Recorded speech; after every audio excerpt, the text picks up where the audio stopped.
நம்பி வந்தவங்களுக்கு உதவுறது தான் எங்க குணம். விருந்து வைக்கிறதுனாலும் சரி, வைத்தியம் பாக்குறதுனாலும் சரி, அதைத்தான் நான் செஞ்சேன். அப்புறம் நீ எங்க அப்பா அம்மாவோட மனசை வேணா ஜெயிச்சிருக்கலாம், ஆனா எனக்கு இன்னும் ஒண்ணு பிடிக்கவே இல்லை.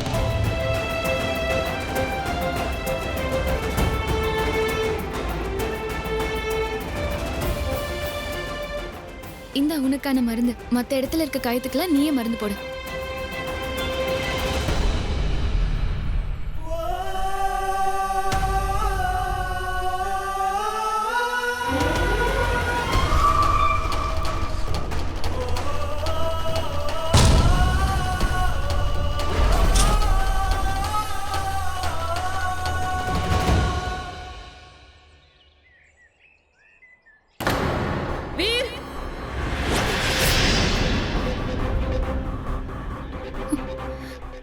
இந்த குரல் எங்க இருந்து கேக்குது?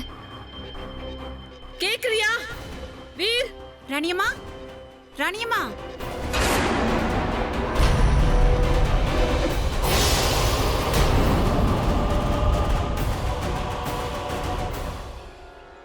அனுமதி இல்லாம எப்படி உள்ள வந்த? வீரர்களே, இவள கொண்டு போய் இப்பவே சிறையில போடுங்க. மன்னிக்கணும் ராணியம்மா, மன்னிக்கணும். சூரிய நகரத்துல இருந்து ஒருத்தர் உங்களை பார்க்க வந்திருக்காரு. அந்த விஷயத்தை சொல்றதுக்காக தான் அவசரமா உள்ள வந்துட்டேன் ராணியம்மா.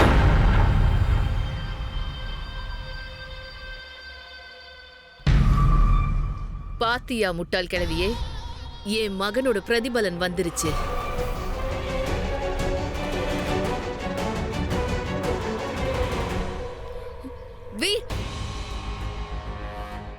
வீரா நில்லு.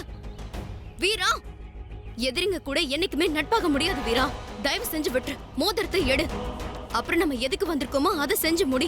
வீராவோட முடிவு இப்ப மாறிடுச்சு. உன் முடிவு மாறிடுச்சா இல்ல மனசு மாறிடுச்சா? உன்னை பார்த்தா எந்த பொண்ணா இருந்தாலும் மனசு இழந்துருவாங்க. ஆனா இங்க நடக்கிறதெல்லாம் பார்த்தா நீ அந்த பொண்ணு பார்த்து மனசு இழந்துட்டு போல இருக்க. இதெல்லாம் என்ன வீரா? 3வது தடவையா இப்படி எல்லாம் நடக்குது. முதல் தடவை ஜின்னா மாறி அவளை கட்டி பிடிச்ச. 2வது தடவை அவ கண்ணுல அப்படியே விழுந்து எங்க மேல தண்ணியை தெளிச்ச. இப்ப 3வது தடவை. வீரா கேளு. வீரா, வீராவோட திட்டம் தோத்து போகாது, மத்தவங்கள தோக்கடிக்கும். நீ கொஞ்சம் பொறுமையாரு. தேவையில்லாம என் திட்டத்துல குறுக்க வராத. வீரா, நீ ஏன் இப்படி புரிஞ்சுக்கவே மாட்டேங்கிற?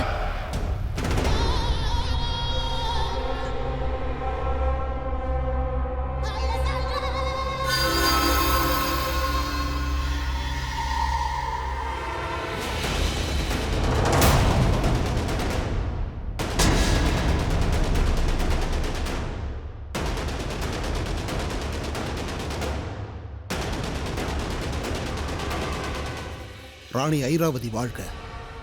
யார் நீ? சூரிய நகரத்தின் மகாமந்திரி குபத் சிங். சாக வந்திருக்கியா? கொல்ல வந்திருக்க. உங்களே இல்ல, கொல்ல போறது ராஜா அவந்திமாலாவை. உங்களுக்கு சூரிய நகரம் வேணும், எனக்கு அரியணை வேணும். ராஜ்ய உங்களுக்கு, அரியணை எனக்கு. இதுவரைக்கும் சூரிய நகரத்தை உங்களால ஜெயிக்க முடியல. நான் திட்டத்தோட வந்திருக்கேன். அப்படியா? உண்ட வீட்டுக்கே ரெண்டகமா? இல்ல வீரர்களே. மகாராணி, நான் வந்து உங்களோட நட்பாக வந்திருக்கேன். இவனை கைது பண்ணுங்க. மகாராணி அம்மா, நான் சொல்றதை கேளுங்க. மகாராணி அம்மா, நான் சொல்றதை கேளுங்க. மகாராணி அம்மா, மகாராணி அம்மா. ஐராவதி, ஐராவதி, உனக்கு வந்த வாய்ப்பை வீணடிக்கிறியே. உனக்கு சூரிய நகரம் வேணாமா?